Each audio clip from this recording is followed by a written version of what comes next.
নমস্কাৰ বন্ধু-বান্ধৱীসকল, মোৰ এটা নতুন ভিডিঅ'লৈ আপোনালোকক পুনৰবাৰ স্বাগতম জনাইছোঁ।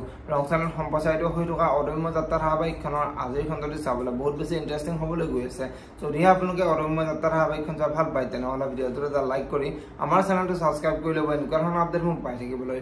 অদম্য যাত্ৰা ধাৰাবাহিকখনৰ যোৱাটি খণ্ডত দেখিবলৈ পাইছিলে ৰাহুলে মন মাৰি গীটাৰটো বজাই আছিল আৰু মাকে ৰাহুলৰ ওচৰলৈ আহি তই কিয় এনেকৈ মন মাৰি আছ বুলি ৰাহুলে সুধিছিলে। আৰু এতিয়া ৰাহুলে মোৰ মনটো বহুত বেয়া লাগি আছে, কালি ছোৱালীজনীয়ে বহুত কান্দিলে বুলি মাকৰ আগত কৈছিলে। আৰু এতিয়া মাকে কোন ছোৱালীয়ে কান্দিছে বুলি ৰাহুলেও সুধিছিলে। আৰু এতিয়া ৰাহুলে কালি দুবৰীয়ে বহুত কান্দিছে, সেইবাবে মোৰ মনটো বেয়া লাগি আছে বুলি মাকৰ আগত কৈছিলে।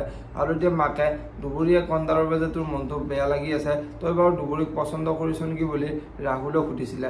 আনফালে ৰাহুলে মাকক স্কুলত থবলৈ যাওঁতে সেই সময়তে দুবৰী আহি পাইছিলে আৰু মাকে তোৰ আৰু দুবৰীৰ প্ৰেম কেতিয়াৰ পৰা হৈছে বুলি ৰাহুলক সোধা দেখিবলৈ পাইছিলে। আৰু এতিয়া ৰাহুলে মোৰ কিন্তু দুবৰীৰ লগত তেনেকুৱা একো সম্পৰ্ক নাই বুলি মাকৰ আগত কোৱা দেখিবলৈ পাইছিলে।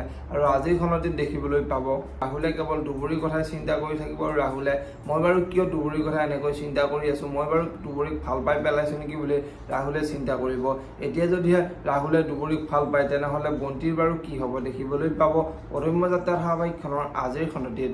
আজিৰ খণ্ডটিত দুবৰীৰ ঘৰলৈ অহাত অনু দুবৰীৰ ওচৰলৈ যাব আৰু দুবৰীৰ ওচৰলৈ গৈ মাকৰ যে পাহৰা বেমাৰটো বেছি হৈছে সেই কথাটো দুবৰীৰ আগত কোৱাত দুবৰী বহুত চিন্তাত পৰিব। আৰু দুবৰীয়ে এতিয়া বাৰু আমি মাক কেনেকৈ ঠিক কৰিব পাৰিম বুলি অনুক সোধা দেখিবলৈ পাব।